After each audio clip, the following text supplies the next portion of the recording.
My brothers and sisters, what is going on? It is still sermon in the house. Late Monday night, early Tuesday morning. These are my Week 8 picks 2022 NFL season.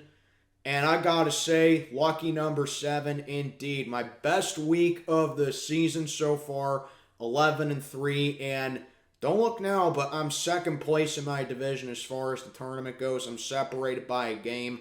I needed a big week badly, and boy, did I get it. So 11-3, man. Amazing week, very winnable week. But I have to keep it up. But honestly, there's a tough slate of games, for this week. And I think I got to be real careful with it. But I think I've come down to some pretty good conclusions for Week 8. So as usual, I will start off with my biggest winner and my biggest loser for Week 7. And after much thought, because I did have more than one candidate for my biggest winner for Week 7, but after much thought, my biggest winner for Week 7 are the Carolina Panthers. You have P.J. Walker coming in there, a guy who was in the XFL last year. No one thought that he'd ever make the pros. They get rid of Christian McCaffrey for all that draft capital over in San Francisco, which honestly could help Carolina in the long run. They have no clear direction with what they're doing at quarterback, and they're practically on a fire sale right now, and they demolish their opponent, who I'm going to get to in a little bit, so a little bit of a spoiler right there, 21-3. Like, it wasn't even close. Wasn't even close. They blew them out. You win a game when you're on a fire sale and you got an XFL quarterback right there in P.J. Walker, and you do that. Incredible win for Carolina. Granted, I still think they're the worst team in the league, and I still think that they're going on a fire sale, but hey, I will give credit where it's due. That was a phenomenal win by the Carolina Panthers right there. They're my biggest winner for Week 7. And now, likewise, my biggest loser for Week 7, this is a no-brainer. My biggest loser for Week 7 are the team the Carolina Panthers beat in the Tampa Bay Buccaneers. It really doesn't need much of an explanation. I mean, I'm just going to say it right now. And boy, I've been waiting to say this. Tom Brady, you're done. You're done.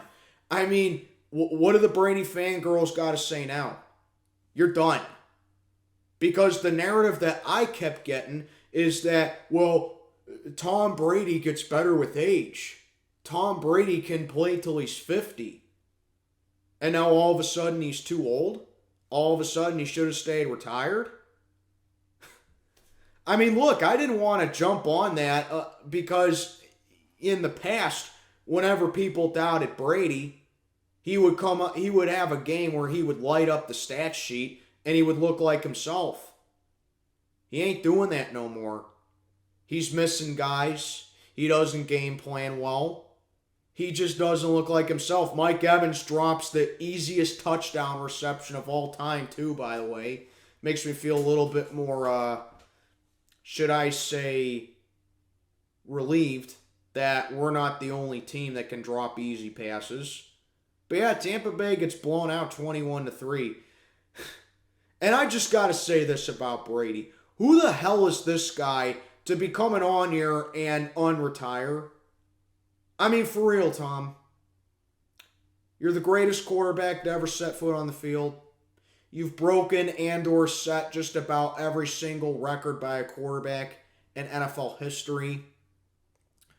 Supermodel wife. Oh, wait, you don't have a supermodel wife anymore because she's going to divorce you.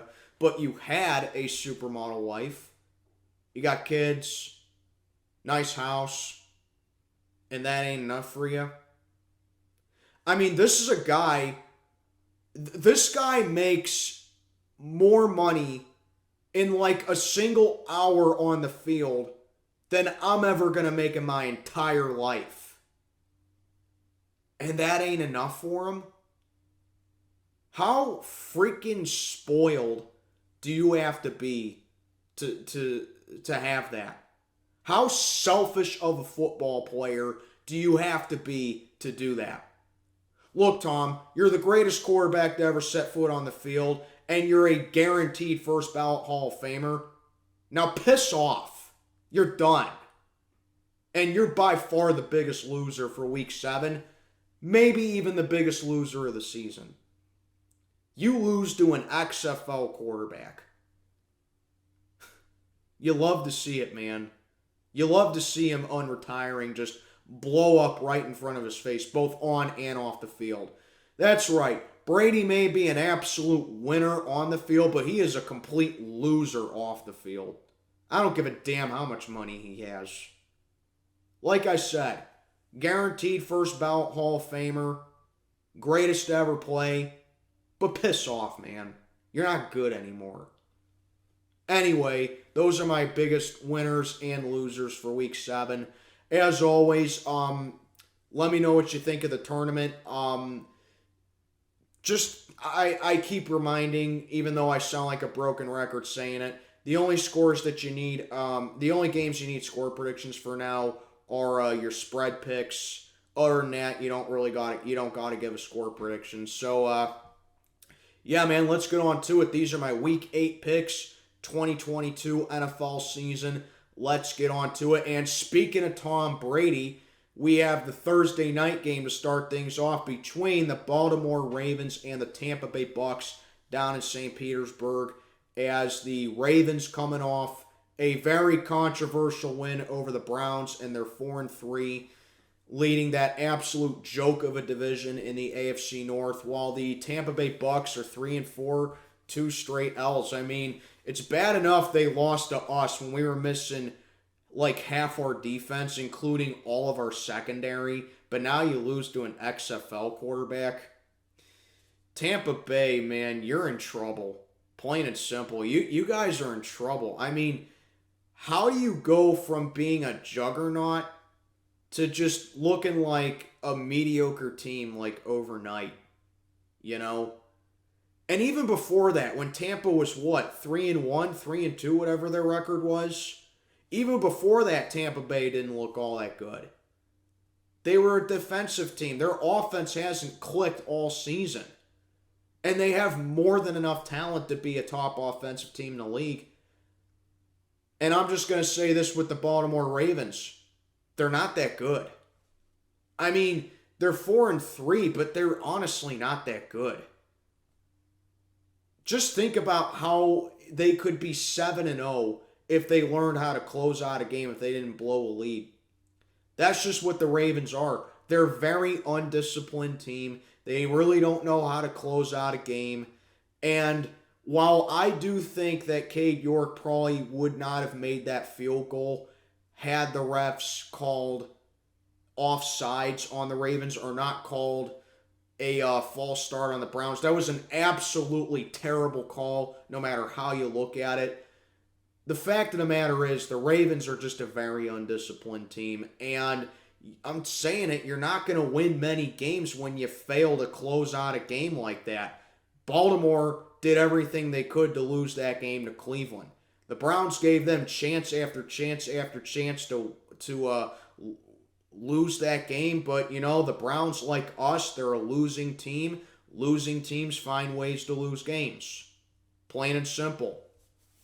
So honestly, this took me a while to think about, and while I absolutely want to take the Tampa Bay Bucs to win this game, because I never doubt Brady when he's at home, let alone on primetime, I can't do it. I'm not picking Tampa Bay for a while until they do a complete 180 with their team right now. They are strictly a defensive team, man. They just look dead on offense, and there's no excuse for them to look dead on offense. I don't know if it's Todd Bowles. I don't know if it's Tom Brady finally having Father Time catch up to him. I don't know what it is. But regardless of what it is, Tampa Bay just ain't cutting it. So unfortunately, I got to go with the Baltimore Ravens to get their second straight win. Even though I've been with the win-loss, win-loss, win-loss alternation with them all year, I think they snap it this week. I'm going to go with the Baltimore Ravens to get the job done over the Bucs on Thursday night. Okay, Lord, hopefully this is the the last London game of the season. I can't stand these London games. So we got the Denver Broncos heading on over to Jacksonville to play the Jacksonville Jaguars. 9:30 a.m. Eastern Time kickoff over here in the United States. So, at least the British accent comes back for another week. At least another week. But the Denver Broncos, speaking of teams that have greatly underachieved this year, the Broncos, their offense is just deplorable. I know Russell Wilson didn't play against the Jets, but honestly, I don't think it would have made much of a difference because Russell Wilson, he's another guy that just hasn't cut it with Denver this year. Denver's a tough defensive team, but really, as far as their offense goes, it's greatly underachieved this year. Nathaniel Hackett is holding that team back, greatly carried over by that chap Aaron Rodgers up there in Wisconsin when he was his offensive coordinator. Meanwhile, Jacksonville, they are 2-5, but honestly, the Jaguars should be much better than what they are.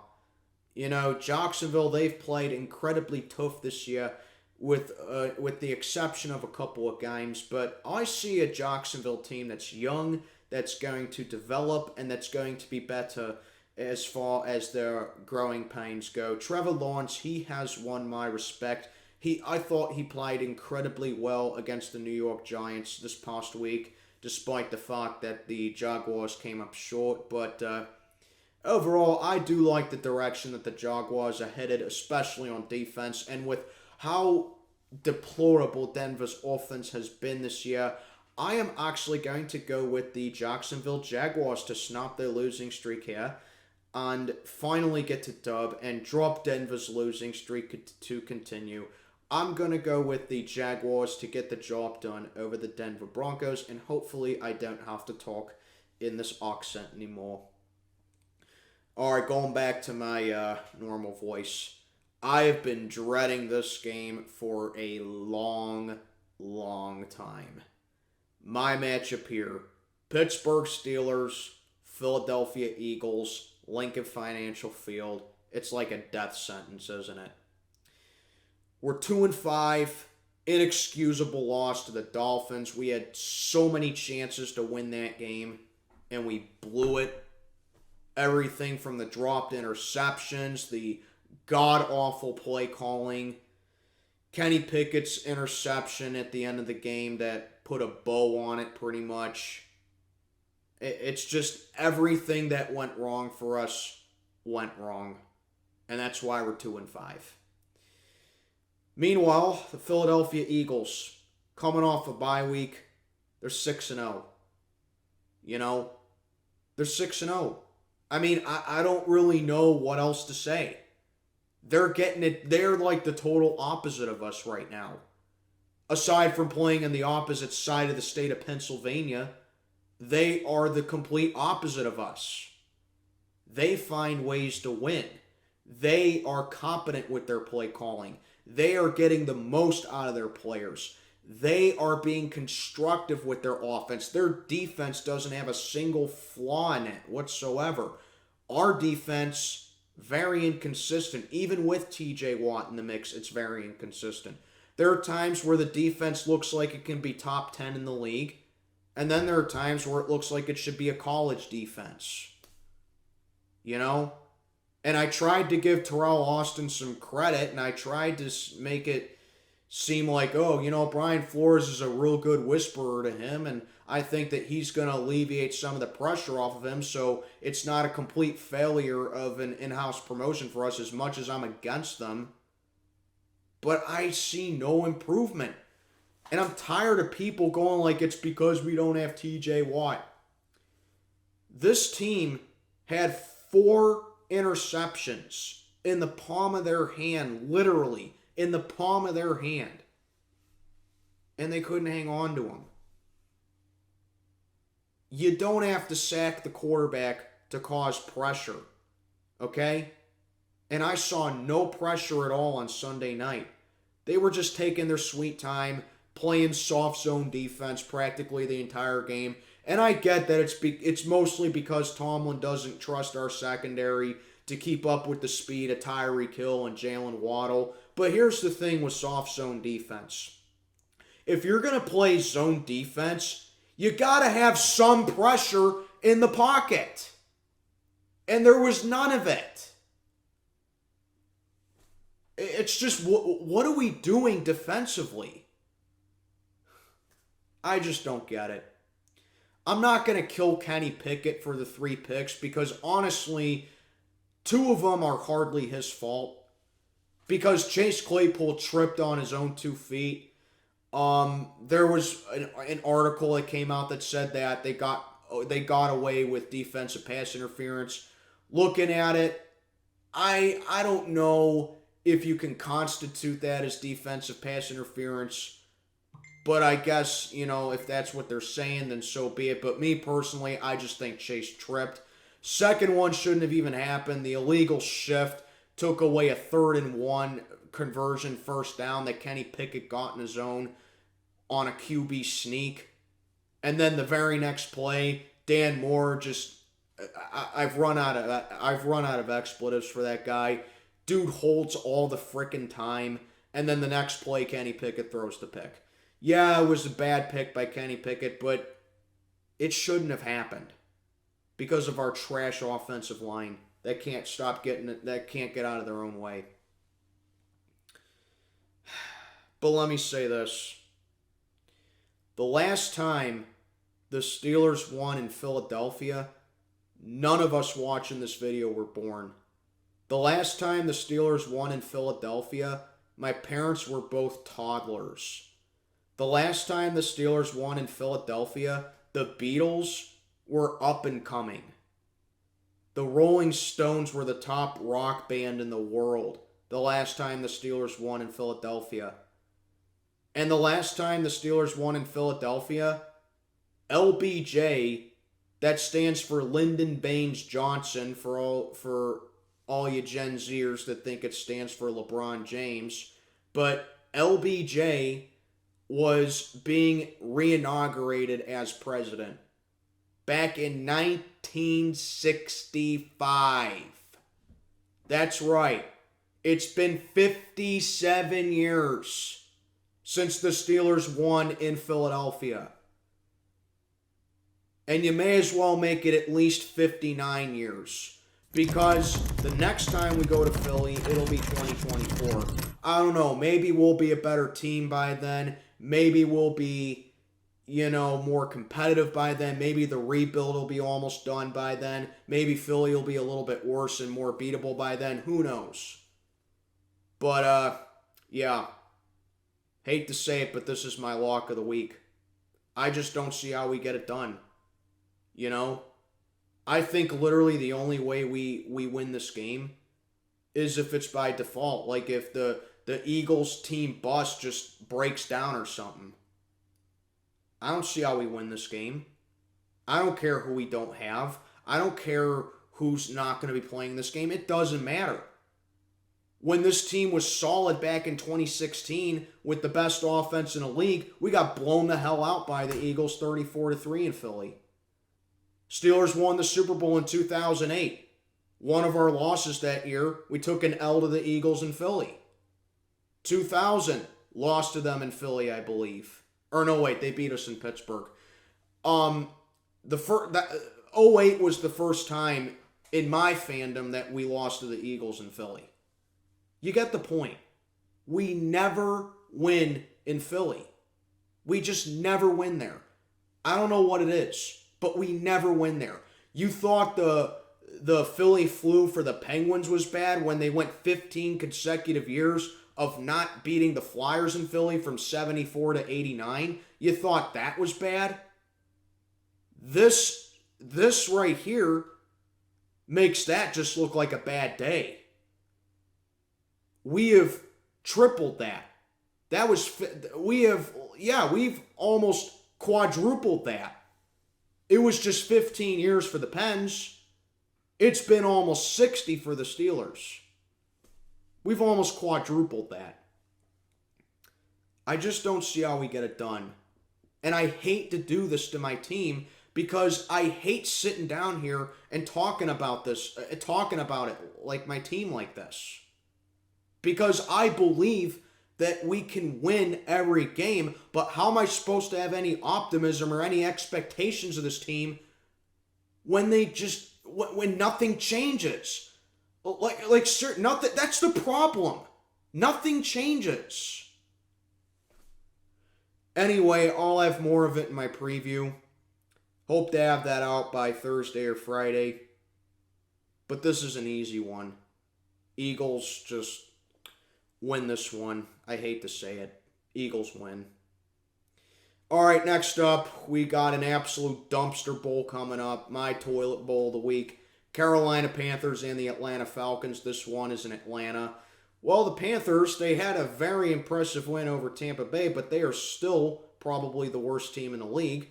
They're still going on a fire sale. Don't get that mistaken. I think that they're still probably going to roll with P.J. Walker for this game. I mean, that would be common sense. He's the most recent quarterback to win a game for the Panthers. But get this, that was Carolina's just fourth win in the past 21 games, as I read on the little ticker at the bottom of the screen on NBC for the pregame show. That's, wow, I did not think Carolina was that bad. Atlanta, they got mollywopped by the Bengals on Sunday, 35-17. That game was over after the first quarter. Couple of long touchdown receptions for Jamar Chase. The Bengals trio there, they had, all three of their top three receivers all had 100-yard receiving days. I mean, they just destroyed Atlanta's pass defense. The Falcons' pass defense is just horrendous, but I really don't think Atlanta has much to worry about here because Carolina, they don't really have that explosion factor that the Bengals have. So I am kind of torn about who to go with here, so I'm just going to do what I usually do and just go with the home team. I'm going to go with Atlanta to win this game. I just think the Falcons are just more competitive than Carolina is. I mean, Atlanta's been pretty competitive this year. You know, as what their record says, I mean, they've been kind of competitive this year. They just ran into, a hot offense in Cincinnati. I don't think they got to worry about that with Carolina. I'm going to go with the Falcons to get the job done over the Panthers. We got another pretty easy one coming up as the Chicago Bears head on down to Dallas to play the Cowboys. Well, the Bears, they went into Foxborough on Monday night and they destroyed the New England Patriots, 33-14. Bears defense causing 4 turnovers on New England. Unlike us, the Bears were actually able to make those turnovers, and they were 4 of them, coincidentally, as the Patriots had a chance for Bill Belichick to surpass Papa Bear George Halas for the most wins all-time by an NFL coach, and the Bears were like, the hell you are, So the Bears, they got the job done there. Like, my thing with Justin Fields is that he's very inconsistent. There are times where he puts together some really good drives and he can have a good game here and there. But having a good game here and there doesn't constitute you as a franchise quarterback. I mean, he just lacks consistency. I think if Justin Fields was more consistent, then the Bears could actually be a half-decent team. David Montgomery, I think you got to get him involved way more, and it showed. I think he had a touchdown in that game against the Patriots. So, I mean, the Bears, they have talent, but they just don't know how to use it, And that's why they're just not a good team. Then you got the Dallas Cowboys. I mean, this is Dak Prescott's team to lose, and he has not lost it. Dak Prescott came back. Tony Pollard came back. Tony Pollard had another solid game for the Cowboys. I think Zeke found the end zone, and Dallas got it done on defense again. I think the Cowboys have the best defense in the league. I really am saying that. I really think the Cowboys have the best defense in the league. They play like it. They're physical. They'll stop you dead in their tracks, and they will just limit you as best they can. And going up against an inconsistent Chicago offense, I think that has all the makings for the Cowboys to improve to 6-2. I'm going to go with the Dallas Cowboys to get the job done over the Bears get a second straight win and improve to 6-2. So give me the Cowboys here. Next up, Miami Dolphins and the Detroit Lions. This one is up in Ford Field. Dolphins, well, we all know what happened Sunday night, 16-10 over the Steelers. They had an amazing opening drive. They looked effortless, just gashing our defense left and right. But Miami could only get 3 field goals after that. So the one thing I will give the Steelers credit for, for that loss is that our defense was able to stand their ground a little bit outside of the drop picks because we kept Miami out of the end zone after that opening drive. I mean, Miami was up 13-0. It looked like they were going to blow us out of the water, but we limited them as best we could. We may not have gotten any sacks. We may have caused very little pressure, but like I said, you don't have to sack the quarterback to cause pressure. And we kept them out of the end zone. We all know how fast Miami is. And Tua, credit to him, he played real well. Should have had 4 picks. But like I said, our defense just decided to eat some Butterfingers before the game and just drop all those interceptions. I could have caught those interceptions. And I haven't played a down of football in over a decade. Meanwhile, the Lions, I don't know what happened with Detroit. I mean, they got off to a blazing hot start on offense. Looked like they would have the best offense in the league. Ever since then, they've only scored 6 points. Got shut out by the Patriots. And then they were held to just 2 field goals against Dallas. So the Lions, I mean, they have been halted dead in their tracks as far as offense goes. Their defense is still atrocious. And with the speed that Miami has on their offense and the talent they have, with how physical Miami's defense is too, I don't see how the Lions get it done. I think Detroit drops another one. That would be, their 5th straight loss? I don't know how the Lions can be one of the highest scoring teams in the league and they could potentially go to 1-6. So maybe it's just that God hates Detroit like how God hates Cleveland, I guess. I don't know, but regardless, I'm going to go with the Miami Dolphins to get the job done over the Lions. Miami should win this game, so I'm going to go with the Dolphins to get the job done, and they will get a 2nd straight win. Next, we got the Arizona Cardinals and the Minnesota Vikings. This one is in Minneapolis as the Cardinals coming off a Thursday night win over the Saints, and the Vikings, I believe, had their bye week, if I'm not mistaken. The Cardinals, they beat the Saints, but honestly, it was the defense that won them that game. You look at the score, it was 42-34. You think, it looks like the Cardinals had a great offensive game, but 14 of those 42 points were pick sixes. Andy Dalton threw 2 pick sixes to the Cardinals. I mean, if New Orleans doesn't turn the ball over, the Saints win. Arizona, I mean, they had a good offensive game, but the defense won them that game, in my opinion. I mean, back-to-back pick sixes, they would have scored only 28 points on offense if it wasn't for that. And the Saints, they got a bunch of garbage time points, down 18 points. I mean, you look at it, it was like, it was a close game. No, not really. It was 42-24. Then New Orleans got 10 garbage time points. That's what it was for Arizona. They had that game sealed up.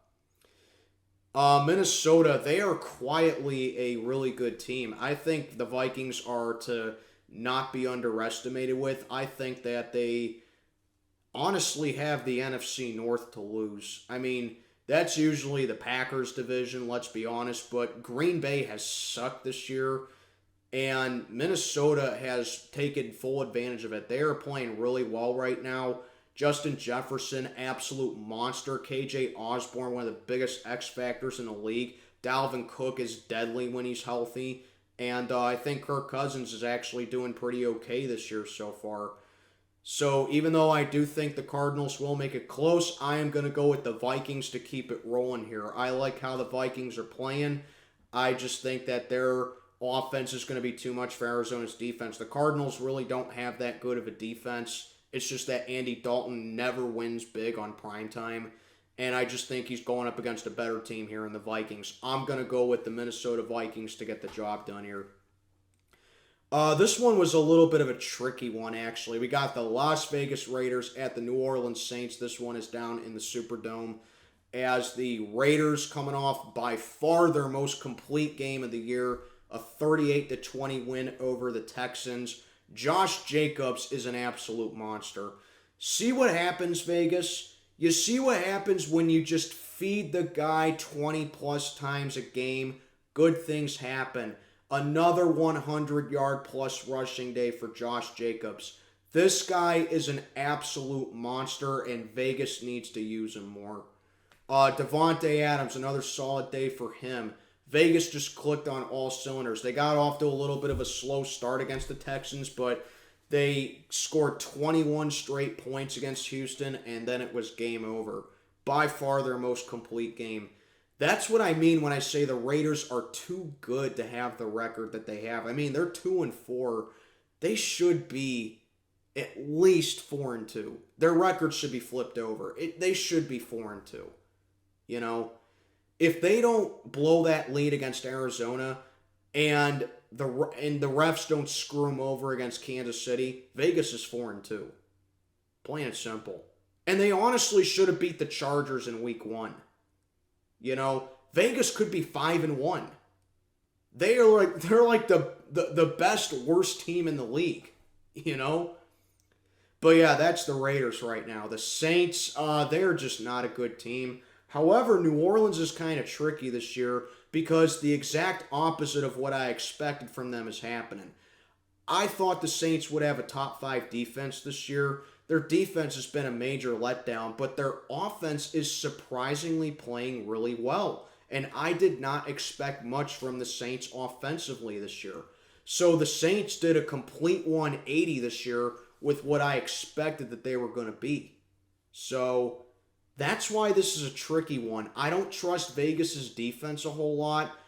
And with, you know, I think that with New Orleans' defense, though, it's just not going to be able to keep up par with the explosion that the Raiders have. You know, Vegas does have that explosion factor. They have that pop factor, you know. They can put up a lot of big numbers against you if you're not careful with them. That's why I just don't think that Vegas is to be slept on. They're way better than what people give them credit for.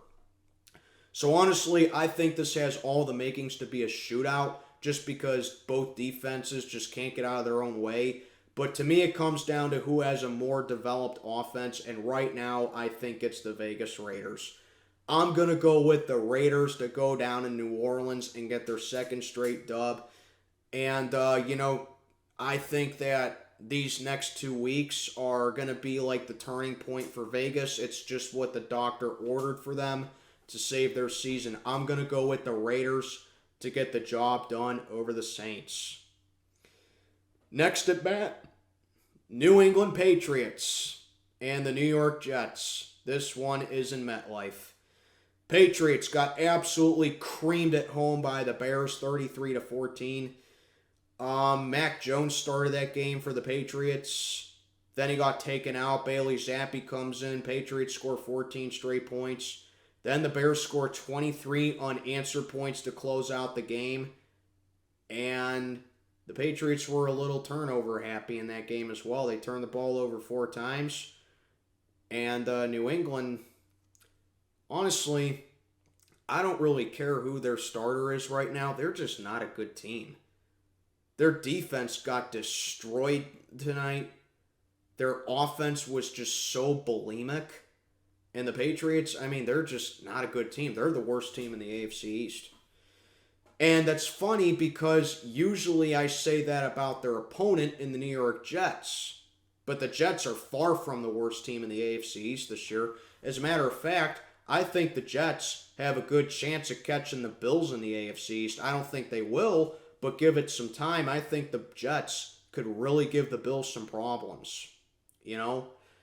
But, you know, Jets fans, that really stinks about Breece Hall. You know, that's real terrible. He tore his ACL out for the rest of the year. That really stinks for the Jets, man. I mean, Breece Hall, he's a young kid. He's 21 years old. He's a rookie. I think he has a great ceiling, and I think he has a ton of potential in this league.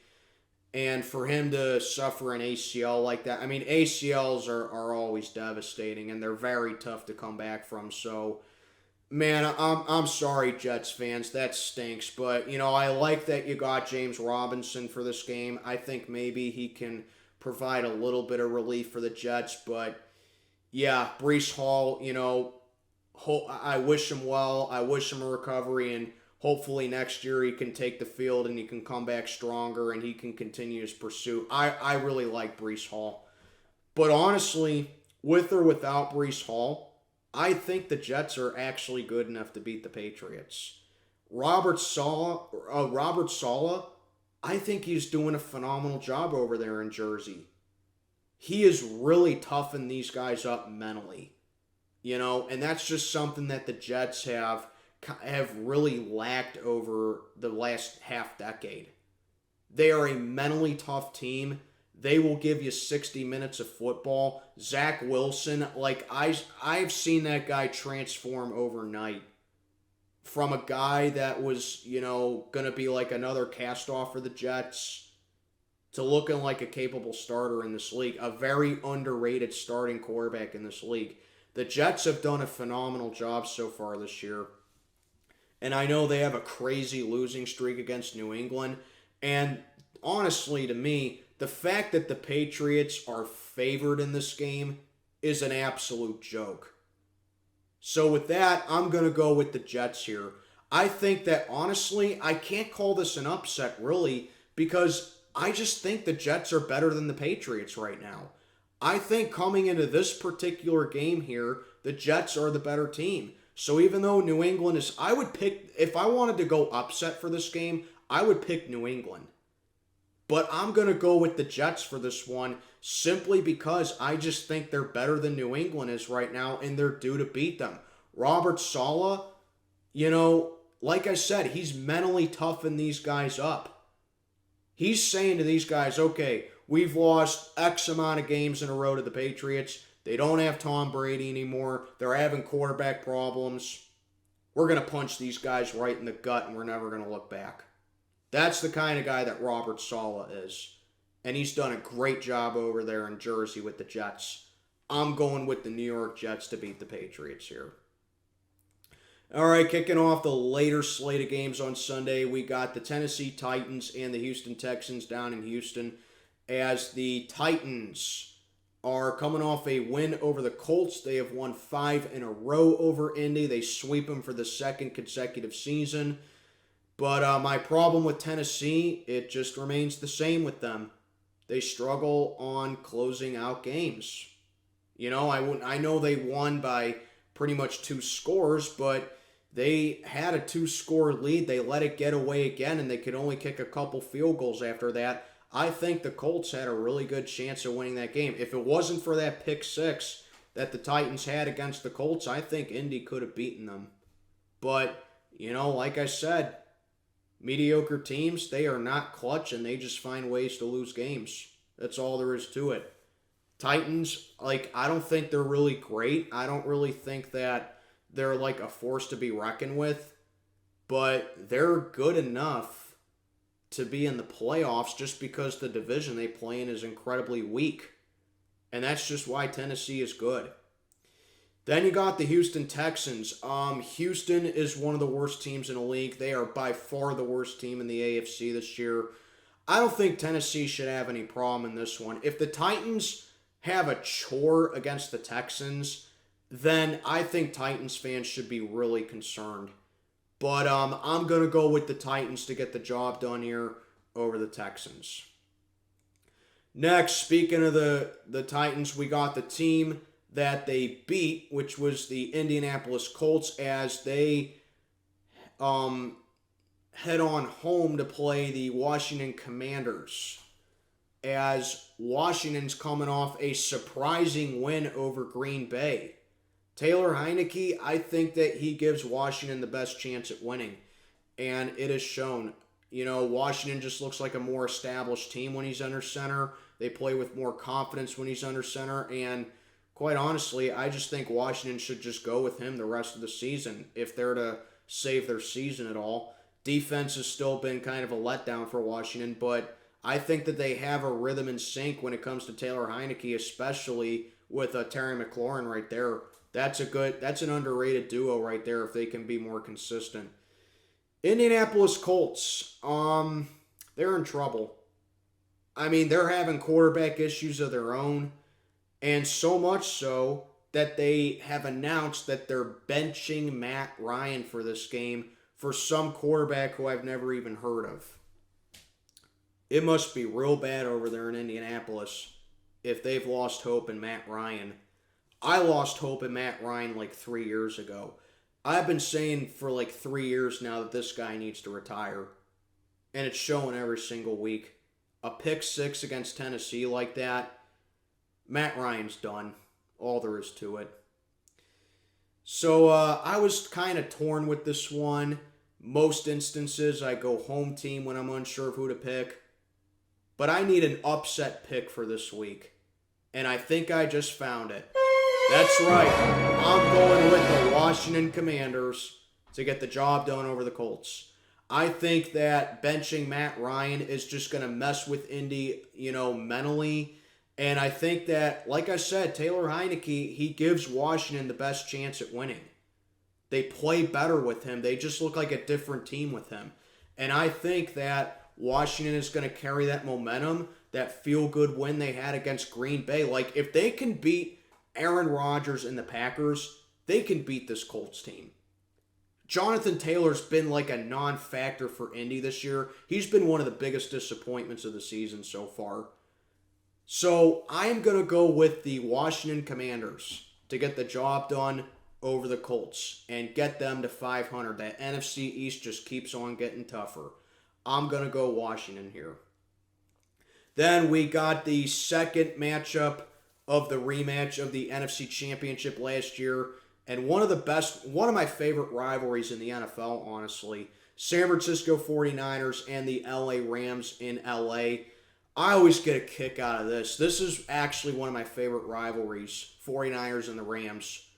The Battle of California. It's San Francisco versus Los Angeles. It gives me Giants-Dodgers kind of vibes, mainly because it's the two cities that the teams are from. But anyway, I digress. 49ers and the Rams.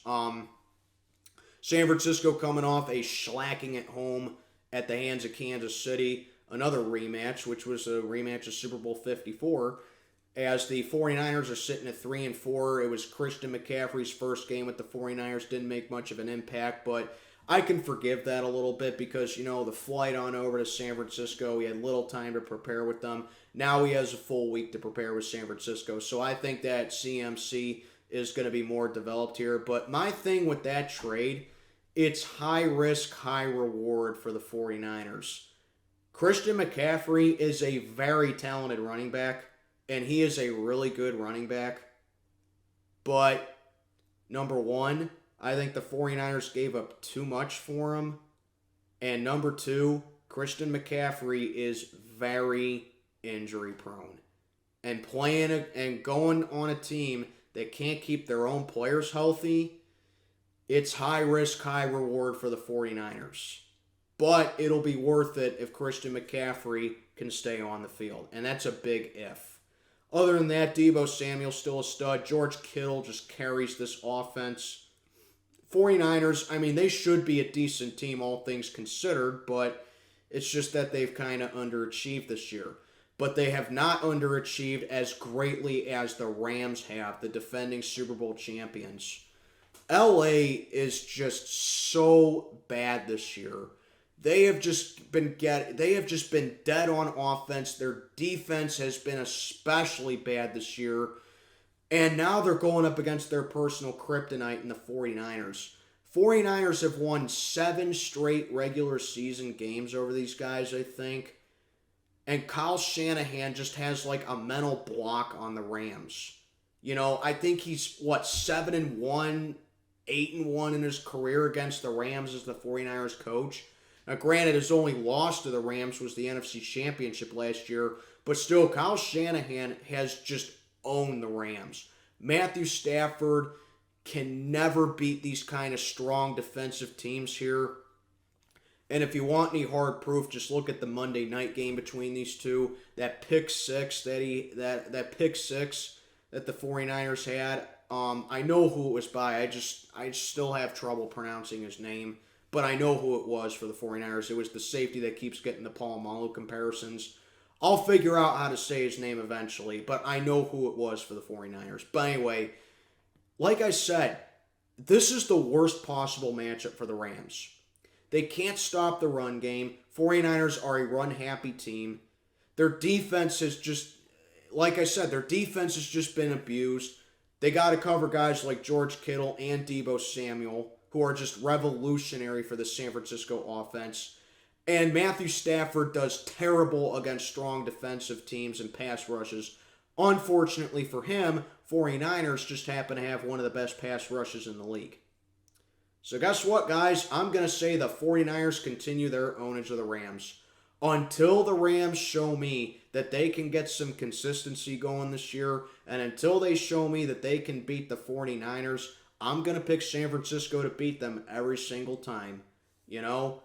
Like, let me put it to you like this. Plankton has a better chance of successfully stealing the Krabby Patty formula than the Rams have at beating the 49ers. I'm going to go San Francisco to get the job done over the Rams once again. This is honestly going to be a quietly good game. We got the New York Giants at 6-1. 6-1 New York Giants. Flying on over to Seattle to play the 4-3 Seahawks. Just what we expected, right? I mean, the Seahawks are probably the best team in the NFC West right now. They got a crazy high-scoring offense going on. All without Russell Wilson. Just what we expected, right? Well, it looks like Seattle has won that trade. That trade's looking like the modern-day Herschel Walker, you know. But Seattle, I'm surprised at how well they're playing. I think Pete Carroll needs to be in talks to Coach of the Year. He has done a great job with the Seahawks team so far. When everyone thought Seattle would be picking top 3 in the draft next year, now we're talking about Seattle can win the NFC West. How about that? New York Giants, 6-1. The most wins they've had since 2016, I believe. They are playing not great football, but they're playing very tough football. They will grind it out. They will give you 100% effort. And likewise, what Robert Saleh is doing over with the Jets, Brian DeBall's doing the same thing with the Giants. He has made the Giants into a mentally tough team. He has made the Giants into one of the biggest competitors and the biggest surprise stories this year. He has rejuvenated Saquon Barkley. Saquon Barkley is having such a good year this year, and he definitely has my vote for Comeback Player of the Year. And personally, I have seen Daniel Jones just evolve. I have seen him go from, like a young buck, a guy who's very mistake prone, to a leader on the team.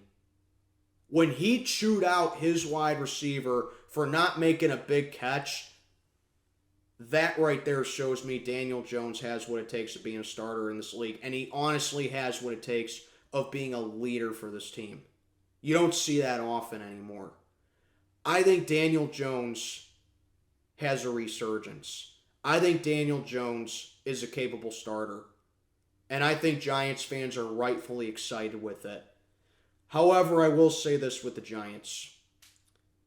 While they are an incredibly tough team, and while they have given nothing but effort this year, I just think their defense is going to have their hands full for this game. I just think the Seahawks are scoring at will here. I think their run game is especially good, and I just don't know if the Giants are going to be able to keep up with it. So, as much as I would love to pick the Giants to win this game here, I'm going to go with the Seahawks. What they did to the Chargers showed me that Seattle is no slouch this year. You should not sleep on these guys either. Because if you're not careful, like the Chargers weren't careful, the Seahawks will beat you real good. And they have definitely won that trade over Denver because now we don't even know if Russell Wilson's going to start for the Broncos. So I'm going to go with the Seahawks to win a surprisingly good game over the Giants.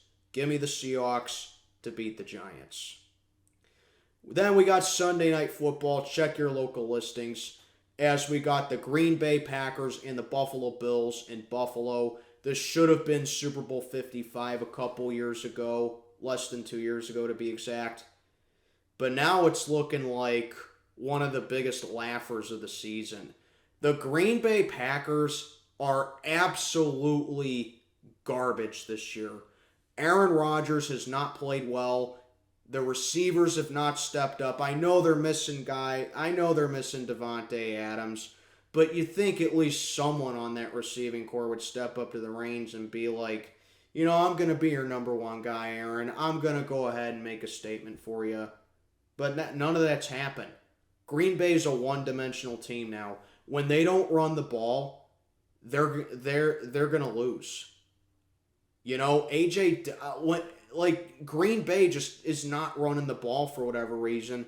And going up against a team like Buffalo, who has one of the most complete defenses in the league, that spells disaster for Green Bay.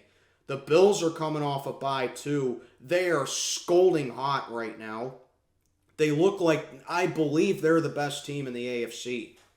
They play like it. They have chemistry. They're complete on both ends of the ball. Josh Allen has my vote for MVP so far. Stephon Diggs torching everybody he faces. Gabe Davis coming on the scene.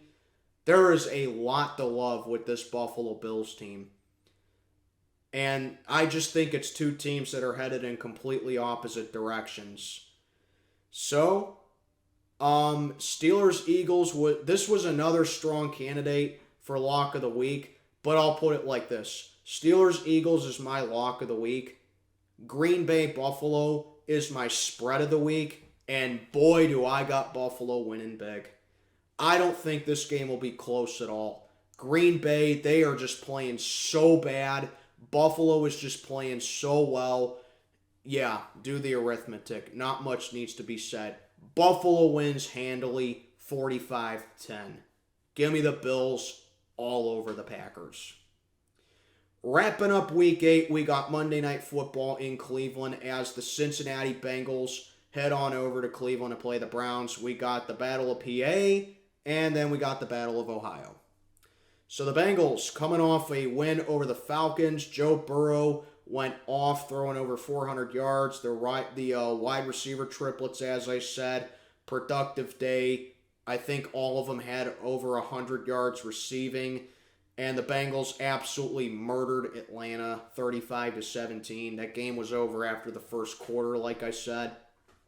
So the Bengals, since they started 0-2, I think they've won 4 out of their last 5, if I'm not mistaken. And the Bengals are playing pretty good football. The Browns, they just look like a dead team. They're not playing well at all. I mean, Kevin Stefanski, I don't know what the deal is, but it looks like Kevin Stefanski's just coaching to get fired this year. A lot of Browns fans are calling for this guy's job. I mean, Kevin Stefanski, he just has no clue what he's doing. He doesn't game plan well. He doesn't coach the team well. Every single time the Browns have a chance to win a game, they just blow it. And when like I said with us, when you're a losing team, you find ways to blow it. You don't cash in on opportunities. You don't take advantage of other teams' misfortunes. They got to get the run game more involved. Nick Chubb, he had very limited carries for what he usually has, and I don't know why they're not targeting Amari Cooper more. If they're just using him for trade bait, I don't know what the deal is, but they got to get that guy more involved because he's their best receiver, in my opinion. Jacoby Brissett, he just don't have that it factor. He just doesn't. He's not a clutch guy. He never was. He's a backup. He's a journeyman. And for that even though the Browns do have the Bengals number in recent years, I think the Bengals end it this week. I'm going with the Cincinnati Bengals to get the job done over Cleveland. The Browns' defense is just horrendous, and they have way too much on their hands to have to stop with the Bengals receiving core. When all three of their receivers go off like that, the Bengals are very hard to beat. I'm going to go with the Cincinnati Bengals to get the job done over Cleveland. That'll do it. Those are my Week 8 picks. Wow, 55 minutes in. If you guys watched the whole thing, hey, all the power to you. If you turned it off, I don't blame you. I talk a lot. But I'm going to go ahead and end it. Those are my Week 8 picks. This is Steel Sermon. Check it on out for the night. May God be with you all.